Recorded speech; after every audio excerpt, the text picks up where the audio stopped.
সবাই একবার কি শুকরিয়া আদায় করতে রাজি আছেন?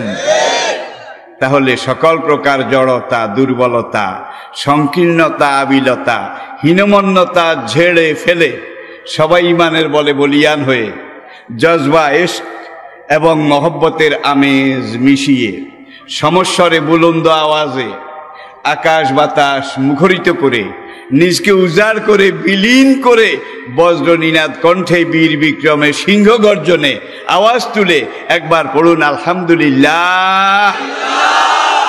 আল্লাহ পাকের শুকরিয়া আদায় করা দরকার। না করলে চলে না, চলবে না, চলছে না, চলতেও পারে না। কেননা যেই মুখটা থেকে, যেই জবানটা দিয়ে এইমাত্র আমরা কালেমাত শুকর আলহামদুলিল্লাহ পড়লাম, এই মুখটা কার তৈরি? জিহ্বাটা কার বানানো? আলাম নাজআল্লাহু আইনাইনে ওয়া লিসানাও ওয়া শাফাতাইনে। তোমাকে দেখার জন্য দুটা চোখ, কথা বলার জন্য একটা জিহ্বা, জিহ্বার সামনে এক জোড়া ঠোঁট, মাইকের সাউন্ড বক্সের মতো আমি আল্লাহ তৈরি করে দিয়েছি। পড়েন সুবহানাল্লাহ।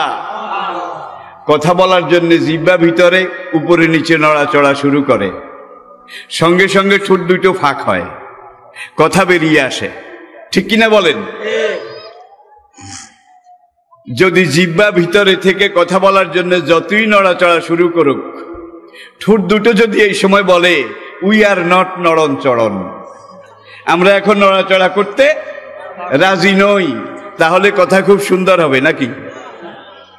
আবার কথা বলার জন্য ঠোঁট দুটা যখন এইভাবে উপরে নিচে ফাঁক হওয়া শুরু করেছে, এ সময় জিহ্বা যদি ভিতরে থেকে বলে যে আমি এখন মোরাকাবায় বসেছি, আমি এখন নড়াচড়া করতে পারবো না, তাহলে তো কথা খুব সুন্দর হবে নাকি? আবার দেখুন, কথা বলার জন্য জিহ্বা নড়াচড়া হরকত শুরু করেছে, ঠোঁট দুটো যদি বলে আমি 2 মিনিট পরে ফাঁক হব, এবার কথা খুব সুন্দর হবে নাকি?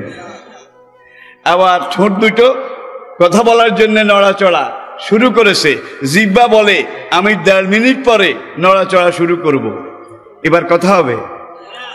যখন যে মুহূর্তে যেভাবে যতটুকুন দরকার জিহ্বা নড়ে, ঠোঁট দুটো ফাঁক হয়, 1 সেকেন্ড আগেও নয়, 1 সেকেন্ড পরেও নয়। জিহ্বা এবং ঠোঁট এই দুইটার সাথে সম্পৃক্ততা, ইংরেজিতে যেটাকে বলা হয় কোঅর্ডিনেশন, কোঅর্ডিনেশন, একটার সাথে একটার এই যে ব্যবস্থাপনা, এটা কে করে দিয়েছেন? রব্বুল আলামিন। আমরা যারা উপস্থিত হয়েছি, যারা উপস্থিত হব, তুমি মেহেরবানি করে আমাদের মগজ, দেমাগ, হার্ট, বাল্ব, লিভার, কিডনি, পিত্ত, ব্লাডার, প্রোস্টেট গ্ল্যান্ড সহ প্রত্যেকটা জটিল অঙ্গ প্রত্যঙ্গ সারা দুনিয়া বিক্রি করলেও একটা দাম হবে বোধ হয়। এই মাহফিলের উসিলায়, কোরআনে পাকের উসিলায় মেহেরবানি করে আমাদের শরীরের প্রত্যেকটা জটিল অঙ্গ প্রত্যঙ্গ তোমার এই দেওয়া নেয়ামতগুলো জীবনের শেষ নিঃশ্বাস পর্যন্ত তুমি সুস্থ রাখো, সচল রাখো, সবল রাখো। ওই বাঁচায় কি লাভ হবে? আপনি বেঁচে আছেন কিন্তু আপনার কিডনিটা নিউট্রাল হয়ে গেছে, ফাংশনলেস হয়ে গেছে, কিডনি কাজ করে না, তাইলে এই বাঁচায় কোনো লাভ আছে? কত মানুষ বিছানায় পড়ে থাকে মাসের পর মাস, বছরের পর বছর, এপাশ থেকে ওপাশ ফিরাতে 3 জনে ধরা লাগে, ঠিক কিনা? আল্লাহ রাব্বুল আলামিন এই ধরনের পর্যায় পরিণতি থেকে আজকের এই মাহফিলের উসিলা এবং বারাকাতে আমাদের সবাইকে নাজাত দান করুন। হেঁটে চলে রুকু সেজদা করে, কাজকর্ম করে জীবনের শেষ নিঃশ্বাস পর্যন্ত সুস্থ সবল সচল অবস্থায় তুমি আমাদেরকে জীবন দান করো। বলুন আমিন। ইন্না নাহনু নাযালনা যিকরা ওয়া ইন্না লাহু লাহাফিজুন। আল্লাহ পাক ইরশাদ করছেন, আমি আল্লাহ নিজে স্বয়ং এই কোরআন নাজিল করেছি, আর কিয়ামত পর্যন্ত এই কোরআনকে হেফাজত করার দায়িত্ব আমি আল্লাহ আমার নিজের হাতে রেখেছি। সুবহানাল্লাহ। তাহলে কোরআন হেফাজত করার দায়িত্ব কার হাতে? আল্লাহর হাতে। আল্লাহর হাত নরম না শক্ত? শক্ত। সবল না দুর্বল? সচল না অচল? আন্নাল কুওয়াতা লিল্লাহি জামিয়া। সকল শক্তির উৎস তিনি, ঠিক কিনা বলেন? পুরা দুনিয়াতে আজকে সব বাতিল, কোরআনপন্থী, ইসলামপন্থী মুসলমানদের বিরুদ্ধে এক হয়েছে। কাফের, বেঈমান এবং মুনাফিক, ঠিক কিনা বলেন?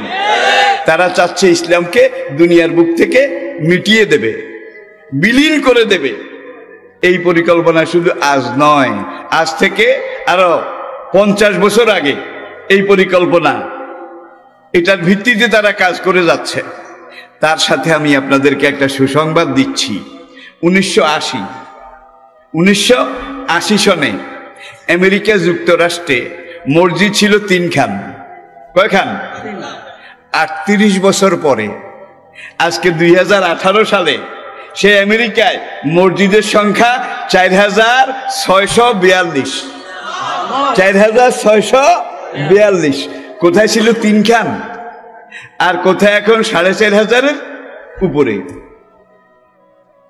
বিগত 1980 সনে ব্রিটেনে মসজিদের সংখ্যা ছিল 6 খান, আর আজকে সেখানে মসজিদের সংখ্যা 3000-এরও বেশি। তাহলে বোঝা গেল মসজিদের সংখ্যা যেভাবে বাড়তেছে, মুসল্লির সংখ্যা এইভাবে বাড়ে না, নাকি? বাড়তেছে, বাড়তেছে। তাইলে একদিকে খতম করো, খতম করো, আরেকদিকে আল্লাহ পরিকল্পনা নিয়েছেন বৃদ্ধি করো, বৃদ্ধি করো, ঠিক কিনা বলেন? তাহলে দেখা যায় অমাকারু অমাকার আল্লাহ, আল্লাহু খায়রুল মাকিরিন। যুগে যুগে বাতিল বিভিন্ন পরিকল্পনা এইভাবে করেছে, করে নাই? আবার আল্লাহও একটা পরিকল্পনা করেছেন। কার পরিকল্পনা যুগে যুগে বিজয়ী হয়েছে বলেন? বলেন।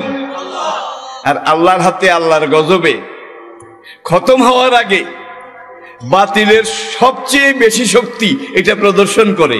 আর বাতিল শক্তি যখন সবচেয়ে বেশি প্রয়োগ করে, তখন আল্লাহর সাহায্য আল্লাহর পক্ষ থেকে নেমে আসে।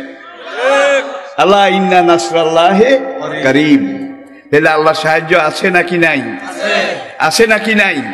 কিয়ামত পর্যন্ত আল্লাহ পাক এইভাবে মুসলমানদেরকে, মুমিনদেরকে সাহায্য করবেন। এমন এক সময় আমি আপনাদের সাথে কথা বলছি, যেটা বিশ্ব সভ্যতার একেবারে শেষ সময়, শেষ সময়। সারা দুনিয়ার প্রেক্ষাপট, কোরআন হাদিস এগুলা পর্যবেক্ষণ, পর্যালোচনা করলে দেখা যায় দুনিয়ার সময় আর বেশি নাই। ইমাম মাহদী আসার সময় একেবারে কাছাকাছি। আর আজকে দামেস্কে যে যুদ্ধ চলছে, সিরিয়ায় যে যুদ্ধ চলছে, এটাই বোধহয় ইমাম মাহদী আলাইহিস সালাম আর ঈসা আলাইহিস সালাম আসার পূর্ব লক্ষণ, ঠিক কিনা বলেন? হুজুর ইরশাদ করেছেন, আল খেলাফাতু বাদি সালাসুনা আমান। আমি নবী দুনিয়া থেকে চলে গেলে পুরা দুনিয়াতে ইসলামী খেলাফত 30 বছর টিকে থাকবে। ছিল কিনা? খোলাফায়ে রাশিদিন। সুম্মা তাকুনু মুলকান গাদ্দান। তারপরে হবে শোষক জুলুমবাজ রাজতন্ত্র। হয়েছে কিনা? রাজতন্ত্র বেশি দিন থাকবে না, এটা বিদায় নিয়ে যাবে। সুম্মা তাকুনু মুলকান গাদ্দান, মুলকান জাবাবেরা। রাজতন্ত্রের বিদায়ের পরে পুরা দুনিয়ায় কায়েম হবে স্বৈরতন্ত্র, স্বৈরাচার। হয় নাই বোধ হয়? হয় নাই বোধ হয়? তাইলে গণতন্ত্রের নাম হোক, মানবাধিকারের নাম হোক, যেই নামেই হোক, আজকে পুরা দুনিয়াতে স্বৈরাচার চলছে, ঠিক কিনা বলেন? আর ওরা বোধহয় মনে করেছে আমরা চিরদিন থাকবো। আল্লাহ রাসূল ইরশাদ করেছেন, স্বৈরাচারও বেশি দিন থাকবে না। এমন একটা সময় আসবে পুরা দুনিয়া থেকে স্বৈরাচার বিলীন, নিশ্চিহ্ন হয়ে যাবে। আর আল্লাহর এই জমিনে পুরা দুনিয়াতে পূর্ণাঙ্গ ইসলামী খেলাফত কায়েম হবে। এটাকে কেউ বাধা দিয়ে রাখতে পারবে না। নবীজির এই হাদিস কি আপনারা বিশ্বাস করেন? তাহলে নবীজির পরে খেলাফত 30 বছর গেছে, খেলাফতের পরে রাজতন্ত্র গেছে, রাজতন্ত্রের পরে এখন স্বৈরাচার। রাজতন্ত্রের নামে এখন দুনিয়াতে যেটা আছে, আসলে এইটাও স্বৈরাচার। আর আমাদের ব্যাপারে, অন্যান্য দেশের ব্যাপারে আল্লাহর পরিকল্পনা এক ধরনের, আর কাবা যেখানে, আল্লাহর নবীর রওজায়ে মোবারক যেখানে, সেখানে আল্লাহর পরিকল্পনা এর চাইতে একটু অগ্রসর মান। সৌদি যুবরাজ যেটা শুরু করেছিল, মেয়েদেরকে মাঠে নামিয়েছে, খেলার ময়দানে নামিয়েছে, সিনেমা হল তৈরি করে সেখানে এই কাবার ইমাম তাকে জেলে নেওয়া হয়েছে, মসজিদে নববীর ইমাম তাকে জেলে নেওয়া হয়েছে। আজকে হাজার হাজার সৌদি আরবের ওলামায়ে কেরাম তাদেরকে জেলে বন্দী করা হয়েছে। এই অবস্থাতে এখন সৌদি যুবরাজের ফাটা বাসের রেজাল্ট কিসে? ফাটা বাসের রেজাল্ট কেন বুঝেন? বুঝেন বুঝেন তাহলে সাকরাতুল মউত শুরু হয়েছে, জান কবজ হওয়ার অল্প বাকি আছে। সেখানে আল্লাহ যত তাড়াতাড়ি ধরা দিয়েছেন বাতিলকে, অন্যান্য জায়গায় কি এত তাড়াতাড়ি দেন নাই, যার জন্য আমাদেরকে আরো কিছুদিন হয়তো অপেক্ষা করতে হবে, আমল দুরুস্ত করতে হবে আর দোয়া করতে হবে, ঠিক কিনা বলেন? তবে আল্লাহর কসম, আমার হায়াতের কসম, ইসলাম আসতেছে, এটাকে কেউ বাধা দিয়ে রাখতে পারবে না।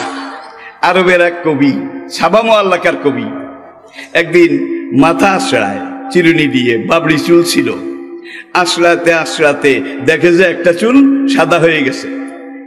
কবি তখন বলে, মারহাবান মারহাবান, আহলান সাহলান মারহাবা, আহলান সাহলান মারহাবা, হে নবাগত মেহমান, তোমাকে স্বাগতম, তোমাকে স্বাগতম, তোমাকে ওয়েলকাম। পাকঘরে ছিল কবির বিবি।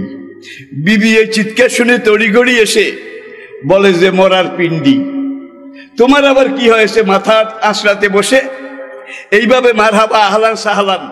হে সম্মানিত মেহমান, তোমার জন্য আমি অপেক্ষা করতেছি, তুমি আসো আসো, আমি তোমাকে মোবারকবাদ জানাই। কোথায় মেহমান? কাউকে তো দেখি না। কবি বলে, এই বুঝতে পেরেছেন?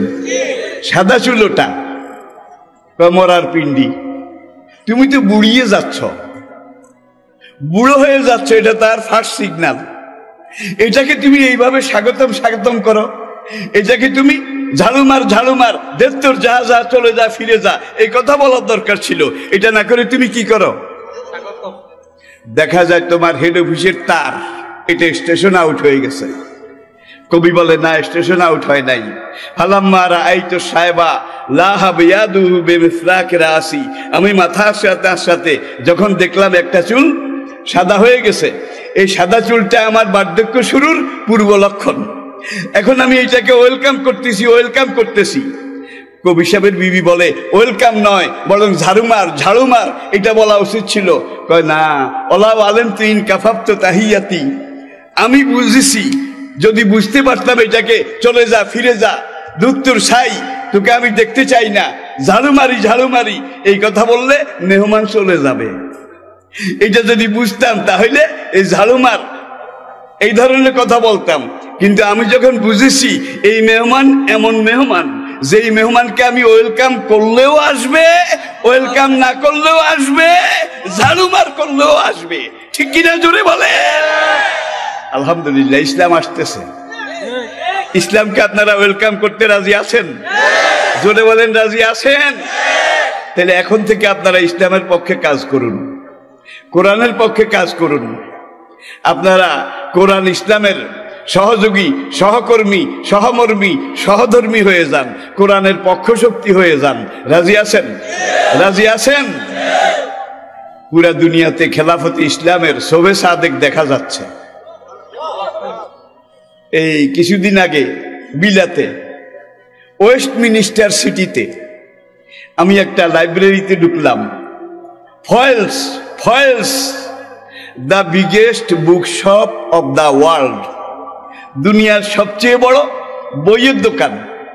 সেখান থেকে আমি কিছু বই টই কিনলাম। কিনে বের হয়ে দেখি যে সেই লন্ডনের রাজপথে একটা দোতলা গাড়ি, গাঢ় নীল রঙের, সেই গাড়ির উপরে লেখা, আল্লাহ গায়াতুনা ওর রাসূল জাইমুনা অল কোরআন ও দালিলুনা অল জিহাদ ও সাবিলুনা। আল্লাহু আকবার, আল্লাহু আকবার। বিলাতের রাস্তায় আল্লাহ গায়াতুনা, আল্লাহ আমাদের লক্ষ্য মোক্ষ, আল্লাহ আমাদের উদ্দেশ্য। ও রাসূল ও জাইমুনা, রাসূল আমাদের সেনাপতি। অল কোরআন ও দালিলুনা, কোরআন আমাদের সংবিধান। অল জেহাদ ও সাবিলুনা, আর জেহাদ হচ্ছে আমাদের একমাত্র পন্থা, ঠিক কিনা বলেন? তাইলে এখানে আমাদের দেশেও যারা ফিরে যায় ঝাড়ুমার ঝাড়ুমার বলেন, ওদের ভাগার কোনো রাস্তা ওরা খুঁজে পাবে না।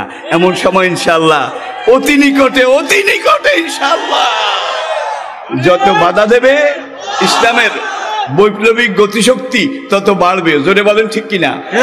ইন্না নাহানু নাযালনা যিকরা, এই কোরআন আমি আল্লাহ নিজে নাজিল করেছি। ওয়া ইন্না লাহু লাহাফিজুন, আর কিয়ামত পর্যন্ত এই কোরআনকে হেফাজত করার দায়িত্ব আমি আল্লাহ আমার হাতে রেখেছি।